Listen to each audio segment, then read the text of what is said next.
Kita nyo, ang mga tape ay may isang pandaigdigang ministeryo sa lahat ng dako.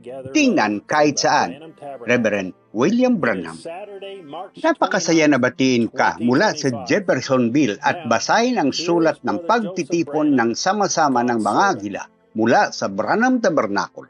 Ito ay Sabado, Marso 29, 2025. Ngayon, narito ang lingkod, kapatid na si Joseph Branham. Minamahal na espiritual na iba,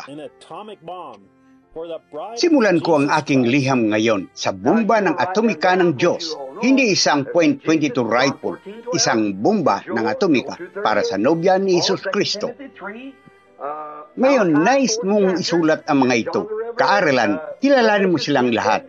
Jesus, Juan Kapitulo 14, versikulo 12 at Joel Kapitulo 2, versikulo 38, Paul, pangalawang Timoteo 3, Malakay, ika-4 na kabanata, at John the Revelator, Apokalipsis, Kapitulo 10, versikulo 1 hanggang 17. Kita nyo, eksakto kung ano ang magaganap ngayon.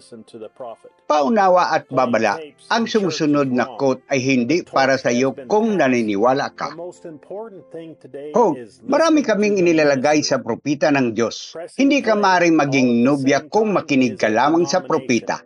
Mali ang pagpapatugtog ng mga tape sa simbahan. Ang sulo ay naipasa. Ang pinakamalagang bagay ngayon ay ang pakikinig sa misteryo. Ang pagpindot sa pag-play ng sabay-sabay ay isang denominasyon. Unquote. Sa iglesia, ano ito? Ang nagkatawang salita na gumawa ng laman sa gitna ng kanyang mga taong muli. Kaboom! Kaya sa pamagitan ng pagpindot sa play, maririnig natin ang nagkatawang salita na ginawang laman, nagsasalita ng labi sa tainga sa atin habang inahayag niya ang kanyang salita. At maaaring sabihin ng isang tao na hindi ito ang pinakamalagang tinig na maaari mong marinig. Ang bahaging ito ng quote ay para sa iyo at hindi lang sila naniniwala. Ang higit na paghahayag na ibinibigay sa atin ng Panginoon ng kanyang salita ay kung sino tayo. Mas malayo ang lahat sa labas ng paghahayag na iyon. Ipaalam sa akin iyon, totoo, kaya ito ay lububog. Nais kong makuha ito. Iyon ang bagay sa iyo ngayon. Kita nyo, hindi mo lang alam ang salita. Kita nyo?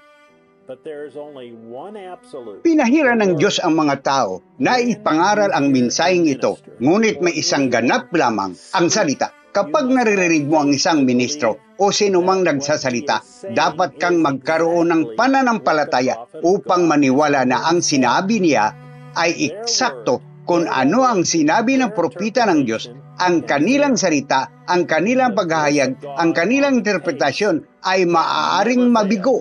Ang tinig ng Diyos sa mga tape ay hindi maaaring mabigo. Pag-usapan ng Diyos sa pakiging kasimplihan sa pamagitan ng pagpindot sa pagpatugtog. Sinabi niya ito muli. Namimiss nila siya. Ang buhay na salita na ipinakita sa laman sa pamagitan ng salitang ipinangako.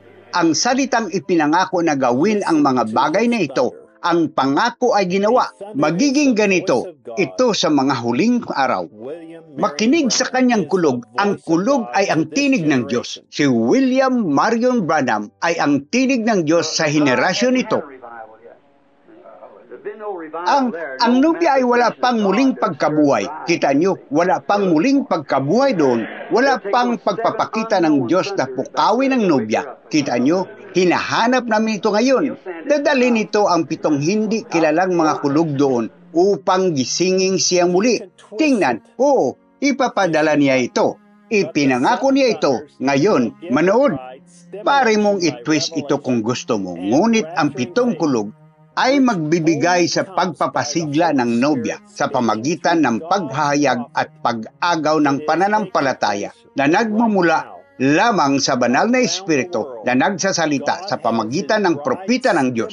Nagaganap ito ngayon sa buong mundo. Ang Diyos ay pinasigla ang kanyang nobya sa kanyang salita. Hindi lamang yung, ngunit sinabi niya ang ating kaaway kung ano ang gagawin. Pinipigilan mo ang iyong mga kamay sa kanila. Alam nila kung saan sila pupunta sapagkat pinahiran sila ng aking langis at sa pamagitan ng pagpapahid ng aking langis, mayroon silang alak ng kagalakan. Dahil alam nila ang aking salita nga pangako, pupunta ako upang itaas silang muli. Huwag mong saktan iyon, huwag mong subukan na guluhin sila. Sinabi niya sa ating kaaway na panatilihin ang kanyang mga bastos na kamay sa atin. Ngunit maaari pa rin salakayin tayo ng sakit. Oo, mayroon pa ba tayong mga problema? Oo, ngunit sinabi rin niya sa atin kung ano ang gagawin. Malalim ito. Basahin ito ng mabagal at paulit-ulit. Bago ang isang salita, ito ay isang pag-iisip at isang pag-iisip na dapat malikha. Sige, kaya ang mga iniisip ng Diyos na naging nilikha kapag ito ay nagsalita sa pamagitan ng salita, iyon ay kapag ipinakita niya ito sa iyo bilang isang pag-iisip. Pag-iisip at pinahayag ito sa iyo. Pagkatapos, nasa isip pa rin ito hanggang magsalita ka nito. Ang kanyang mga pag-iisip ay naging isang nilikha ng ito ay sinasalita. Pagkatapos, ang kanyang mga isip ay ipinakita at pinahayag sa atin bilang salita. Ngayon ay isipan pa rin ito hanggang sabihin natin ito. Kaya sinalitan natin ito at maniwala nito. Ako ang mahalikang binhi ni Abraham. Ako ang nobya ni Kristo. Napili ako at predestinado bago pa ang pagkatatag ng mundo upang maging kanyang nobya. At walang maaring magbago iyon. Ang bawat pangako sa Biblia ay akin. Ito ang kanyang salita sa akin. Ako ay tagapagmana na sa pangako nito. Siya ang Panginoong Diyos na nagpapagaling ng lahat ng ating mga sakit. Ano man ang kailangan ko ay akin. Sinabi ng Diyos. Diyos sa pagiging simple, ang pananampalataya ay nagmumula sa pamagitan ng pakikinig. Pakikinig ng salita. Ang salita ay dumating sa propeta. Ang bawat tao nais na gumawit ng quotes upang mapatunayan ang kanilang mga kaisipan, kanilang mga ideya, kanilang mensahe. At tama sila. Ganon din ako na ang dahilan kung bakit ang lahat ng ibinigay ko sa iyo, ang mga quote upang sabihin sa iyo, manatili sa mga tape, makinig sa busis na iyon, ang tinig na iyon ay ang tinig ng Diyos. Dapat kang maniwala sa bawat salita sa mga tape. Hindi ang sinasabi ng iba. Ang busis na iyon ay ang pinakamahalagang tinig na dapat mong marinig. Ang iba ay gumagamit ng mga quote upang dalhin sa kanilang ministeryo, sa kanilang simbahan, sa kanilang interpretasyon, ang kanilang paghahayag. Manatili ka sa iyong pastor. Hindi niya sinabi na magpapatugtog ng mga tape sa simbahan. Huwag maglagay sa anumang pribadong interpretasyon dito. Gusto niya ng isang dalisay, hindi na babago, hindi man lang lumandi. Hindi ko nais ang aking asawa na makipag-aaway sa ibang lalaki. At kapag nagpunta ka sa pakikinig sa anumang ng mga kadahilanan, lampas doon, nakikinig ka, nakikipaglandi ka kay Satanas. Amen. Hindi ba nakaramdam ka ng pagkarelyoso? Nais ng Diyos na manatiling walang halo. Manatili doon sa salitang iyon. Manatiling tama dito. Tama. Tulad ng para sa akin at sa aking bahay, pipilitin natin ang pagpapatugtog at sundin ang nagkatawang salita ng Diyos na nagsasalita sa pamagitan ng kanyang ikapitong anghel na mensahero.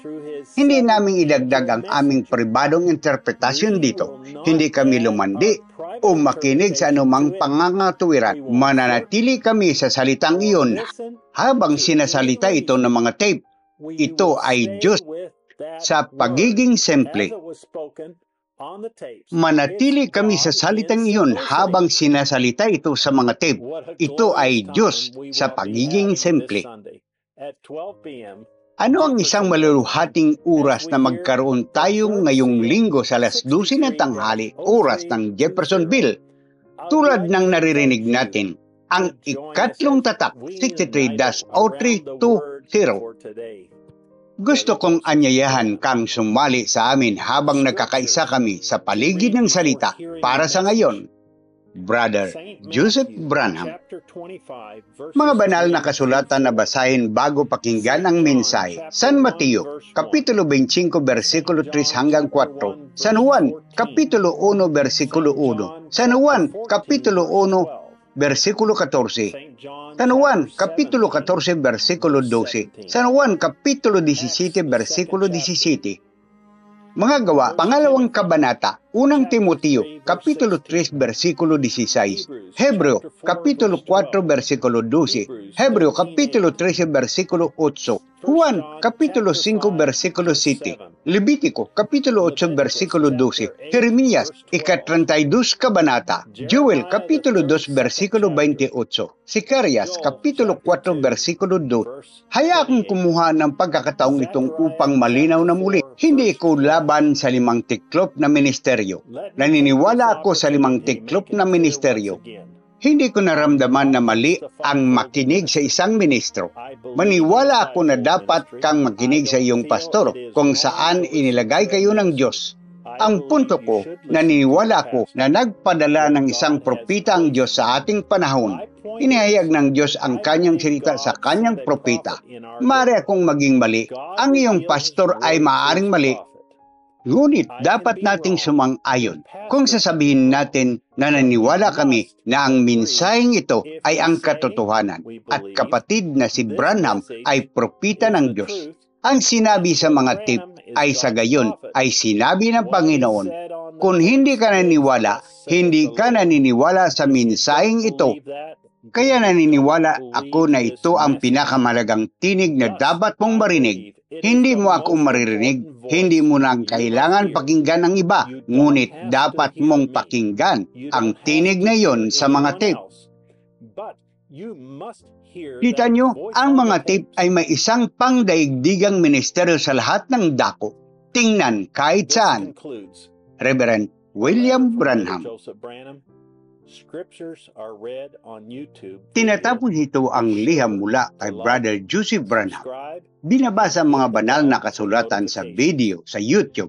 Siguraduhin gusto, mag-subscribe at pindutin ang kampanilya para sa mga abiso. www.branhamtabernacle.org at sa iba pang mga wika www.sbfellowship.info. Tandaan na mag-sign up at kumuha ang bawat anunsyo ng direkta mula kay Brother Joseph Branham. www.branhamtabernacle.org/in/whatsapp. Hanggang sa susunod, pagpalain kayo ng Diyos at Shalom.